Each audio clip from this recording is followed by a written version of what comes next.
আজকে তোমাদের সাথে শেয়ার করব ঝিঙের দুর্দান্ত এক রেসিপি। ঝিঙের এই রেসিপিটা দিয়ে গরম ভাত হোক বা রুটি পরোটা যে কোনো কিছুই অপূর্ব লাগে খেতে। একবার হলেও ঝিঙে এইভাবে রান্না করে দেখো, তারপর আমায় কমেন্ট করে জানিও যে রেসিপিটা তোমাদের কেমন লাগলো। তাহলে চলো আজকে রেসিপি দেখে নেওয়া যাক।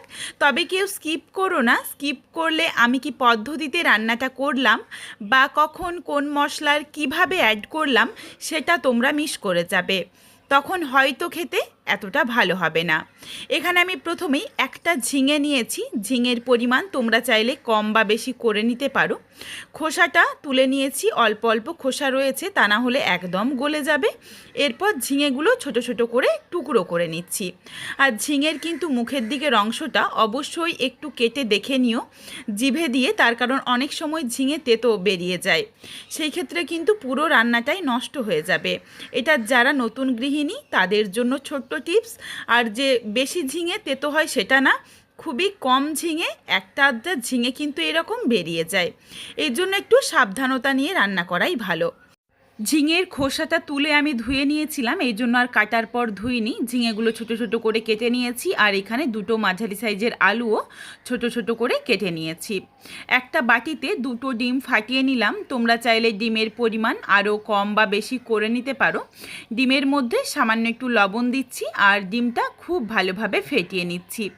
ডিমটা ভালোভাবে ফেটানো হয়ে গেলে কড়াই গরম করে কড়াইয়ের মধ্যে প্রায় 1 থেকে 2 চামচের মতো সর্ষের তেল গরম করে নিয়েছি। এই রান্নাটা কিন্তু অতি অবশ্যই সর্ষের তেলে করো। সর্ষের তেল ছাড়া কিন্তু রান্নাটা একদমই ভালো লাগবে না। তেল গরম হয়ে গেলে এখানে দিয়ে দিয়েছি ডিমটা ফেটিয়ে রাখা। আর ডিমটা দিয়ে ডিমটা বেশ একটু ছোট ছোট করে ডিমের ভুজিয়ার মতো করে বানিয়ে নেব। আর ডিমটা কিন্তু একদমই হালকা করে ভাজবো, শুধুমাত্র জমে গেলেই হবে, কোনো রকম লাল করে ভাজার দরকার নেই।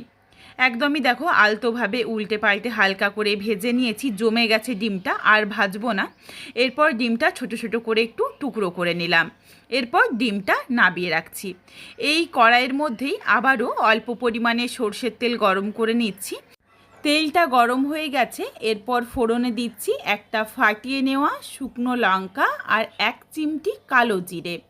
ফোড়নটা ভাজা হয়ে গেছে, এরপর দিয়ে দিলাম একটা বড় সাইজের পেঁয়াজ কুচি। পেঁয়াজটা একটু মোটা করে কেটেছি, খুব বেশি কিন্তু সরু করে পেঁয়াজ কাটার দরকার নেই। এরপরে পেঁয়াজ দিয়ে কয়েক সেকেন্ড একটু নাড়াচাড়া করে হালকা করে ভেজে নিয়েছি। এরপর এর সাথে দিয়ে দিলাম প্রায় 3-4 কোয়ার মতো রসুন কুচি। এরপরে পেঁয়াজ আর রসুন কুচি দিয়ে নাড়াচাড়া করে হালকা করে একটু ভেজে নিয়েছি, খুব বেশি ভাজার দরকার নেই।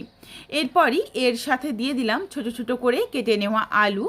আলুর স্বাদ অনুযায়ী লবণ দিয়ে নাড়াচাড়া করে আলুটাকেও হালকা করে একটু ভেজে নেব, যাতে এই লবণ দেওয়ার জন্য আলু থেকে যেটুকু জল বেরোবে সেই জলটা ভালোভাবে শুকিয়ে যায়, তাহলে রান্নাটা খেতে বেশি ভালো লাগবে।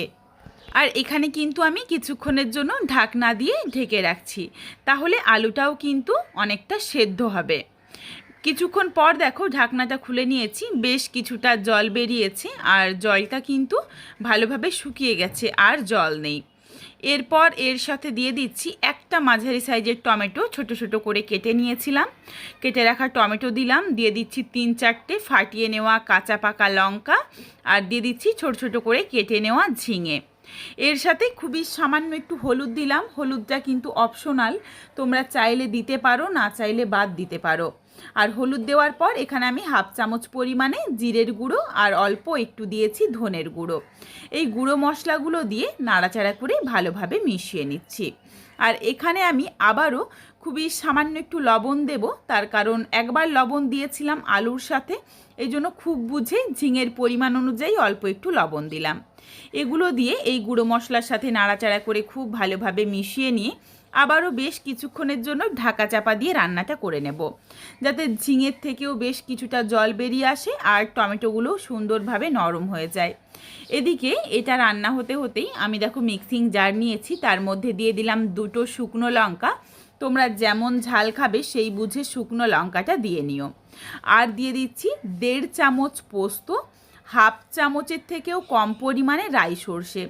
রাই সর্ষের পরিমাণ কিন্তু খুবই অল্প থাকবে, শুধুমাত্র একটা সুন্দর ঝাঁঝালো গন্ধের জন্য।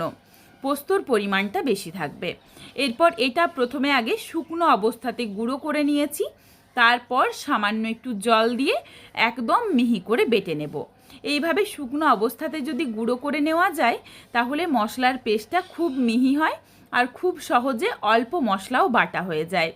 কিছুক্ষণের জন্য ঢাকনা দিয়ে ঢেকে রেখেছিলাম। দেখো ঝিঙে থেকে যেটুকু জল বেরিয়েছিল জলটা ভালোভাবে শুকিয়ে গেছে। আর এখানে আলুটাও বেশ অনেকটা সেদ্ধ হয়ে গেছে, তবে এখনও একটু সেদ্ধ হতে বাকি রয়েছে। তবে সবজির জলটা কিন্তু খুব ভালোভাবে শুকিয়ে নিয়েছি, কোনো রকম আর সবজির জল নেই, যাতে কাঁচা গন্ধটা না থেকে যায়। সবজির জল যদি রান্নাতে থাকে তখন কিন্তু একটা কাঁচা গন্ধও থাকে। সুন্দরভাবে দেখো বেশ একটু হালকা লাল লাল করে ভেজে নিয়েছি, একদমই আর জল নেই। এরপর এর সাথে দিয়ে দিচ্ছি বেটে রাখা মশলার পেস্ট। এই বাটা মশলাটা দেওয়ার পর মশলার বাটিটা ধোয়া বেশ কিছুটা পরিমাণে জলও দিচ্ছি। জলের পরিমাণ কিন্তু তোমরা তোমাদের পছন্দ মতো কম বা বেশি করে দিয়ে নিও। এখানে তোমরা চাইলে যদি চাও অনেকটা শুকনো করতে সেটাও করতে পারো, বা যদি চাও একটু মাখো মাখো রাখতে যাতে কোনো কিছুর সাথে মেখে খাওয়া যায় সেরকমও কিন্তু রাখতে পারো, দুটোতেই খেতে খুব ভালো লাগে। এরপর ভেজে রাখা ডিমটা দিয়ে নাড়াচাড়া করে ভালোভাবে মিশিয়ে নিয়ে গ্যাসের ফ্লেম একদম লোতে করে দিয়ে মিনিট 4-5 সময় নিয়ে আবারও রান্নাটা করে নেব। এর মধ্যে কিন্তু মশলাটাও ভালোভাবে একটু সেদ্ধ হয়ে যাবে, তার কারণ এখানে সর্ষে রয়েছে। আর ডিমের টেস্টটাও কিন্তু খুব ভালোভাবে এই রান্নাটার সাথে মিশে যাবে, রান্নাটা খেতে বেশি ভালো লাগবে। এই জন্য অবশ্যই এই বেটে রাখা মশলা আর ডিম দেওয়ার পর মিনিট 4-5 কিন্তু একটু রান্নাটা করে নিও গ্যাসের ফ্লেম লোতে করে। রেসিপিটা একদম রেডি হয়ে এসেছে। এখানে আমি খুবই সামান্য একটু চিনি দিলাম টেস্টটা ব্যালেন্স করার জন্য, তার কারণ এখানে টমেটোর ব্যবহার হয়েছে, তোমরা চাইলে দিতে পারো, না চাইলে বাদ দিতে পারো। আর খুবই সামান্য একটু 1 চিমটি স্বাদ অনুযায়ী লবণ দিয়েছি। এটা দিয়ে নাড়াচাড়া করে ভালোভাবে মিশিয়ে নিয়েছি আর খুন্তিতে করে একটু চেপে নিয়েছি যাতে আলুগুলো একটুখানি ভেঙে আরও একটু মাখা মাখা হয়ে যায় রান্নাটা, তাহলে আরও বেশি ভালো লাগবে। রেসিপিটা একদম রেডি। এরপর নাবিয়ে নেব। নাবিয়ে নেওয়ার আগে অবশ্যই গ্যাসের ফ্লেমটা অফ করে নিও। এখানে আমি গ্যাসের ফ্লেমটা এখনই অফ করে দিয়েছি, তবে যদিও কড়াইটা খুব গরম রয়েছে এই জন্য কিন্তু কুকিং প্রসেসটা এখনও চলছে। গ্যাসের ফ্লেম কিন্তু অফ হয়ে গেছে। এরপর এখানে দিয়ে দিলাম 1 চামচ কাঁচা সর্ষের তেল। কাঁচা সর্ষের তেল দিয়ে নাড়াচাড়া করে মিশিয়ে নিয়ে ঢাকনা দিয়ে রাখছি 5 মিনিটের জন্য স্ট্যান্ডিং টাইমে, তারপর রেসিপিটা নাবিয়ে নেব। এই কাঁচা সর্ষের তেলের যে একটা ভীষণ সুন্দর গন্ধ, এতে কিন্তু এই রান্নাটা খেতে আরও বেশি ভালো লাগে। একবার হলেও এই পদ্ধতিতে রান্না করে দেখো, ভাত হোক বা রুটি পরোটা যে কোনো কিছুর সাথেই দুর্দান্ত লাগবে খেতে। আর রেসিপিটা অবশ্যই একবার হলেও বানিয়ে আমায় কমেন্ট করে জানাতে ভুলো না কিন্তু যে রেসিপিটা তোমাদের কেমন লাগলো। তোমাদের যদি ভালো লাগে তাহলে লাইক করো, শেয়ার করে বন্ধুদের দেখার সুযোগ করে দিও। তোমরা যদি আরও এই ধরনের নিত্য নতুন ঘরোয়া রেসিপি দেখতে চাও তাহলে অবশ্যই আমার চ্যানেলটিকে সাবস্ক্রাইব করে পাশে থাকা বেলটি অন করে অল নোটিফিকেশান অন করে দিও, যাতে আমার প্রত্যেকটা রেসিপির নোটিফিকেশান সবার প্রথমে তোমাদের কাছে পৌঁছে যায়। আর অবশ্যই আমার চ্যানেলটিকে হাইপ করে দিও যাতে আমি আরও এগিয়ে যেতে পারি, তোমাদের সাথে আরও নিত্য নতুন ঘরোয়া রেসিপি শেয়ার করতে পারি।